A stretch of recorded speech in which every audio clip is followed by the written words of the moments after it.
Mərkəzi O nöqtəsində olan çevrənin daxilinə ABCD dördbucaqlısı çəkilib.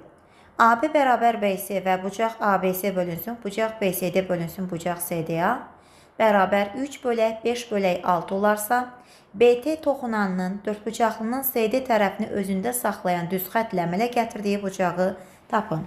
İlk olaraq istənilən bucağı şəkil üzərində təsvir edirik. Bunun üçün həm BT toxunanının, həm də CD vətərinin uzantısını çəkmək lazımdır. Bu uzantıların bir-birini kəsdiyi nöqtəni bir K hərfi ilə işarə edək. Demək, biz şəklə görə BKS bucağını hesablamalıyıq. Bucaq BKS bərabərdir sual. Və şəkildə verilib ki, ABC bucağı 3x-dir, BCD bucağı 5x-dir, ADC bucağı da 6x-dir. Bu dördbucaqlının xaricinə çevrə çəkildiyi üçün qarşı bucaqlarının cəmi 180 dərəcə olmalıdır. Buradan tənliyi həll edib x-in qiymətini hesablayırıq ki, 20 dərəcədir. X-in 20 dərəcə olduğunu nəzərə alıb bu bucaqların hər birini tapa bilərik. Bizə əsas 5x ilə 6x lazımdır. 5-i 20-yə vursaq olacaq BCD bucağı 100 dərəcə, ADC bucağı isə olacaqdır 120 dərəcə. Və ADC bucağı ABC qövsünə söykənən daxilə çəkilmiş bucaqdır.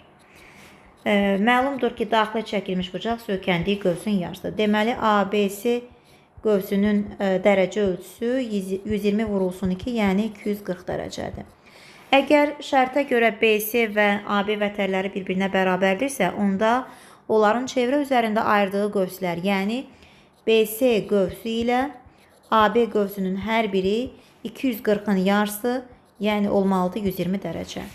Əgər BC qövsü 120 dərəcədirsə, onda biz deyə bilərik ki, BT toxunanı ilə BC vətəri arasında qalan TBC bucağı, demək, vətərin ayırdığı qövsün, yəni BC qövsünün 120 dərəcənin yarısı olmalıdır. Demək, biz yaza bilərik ki, həmin üç bucaqda TBC bucağı elə 60 dərəcəyə bərabərdir. İndi isə BKS üç bucağında xarici bucağın xassəsinə görə xarici bucaq C təpəsindədir 100 dərəcədir. Daxili bucaqlardan biri, hansı ki ona qonşu olmayan bucaq B təpəsində 60 dərəcə veribsə, elə K təpəsindəki bucağı tapmaq üçün də 100 dərəcədən 60 dərəcəni çıxmaq kifayət edər. Demək, 100 çıxılsın 60 cavabımız olacaqdır 40 dərəcə. Variant olur Y variantı.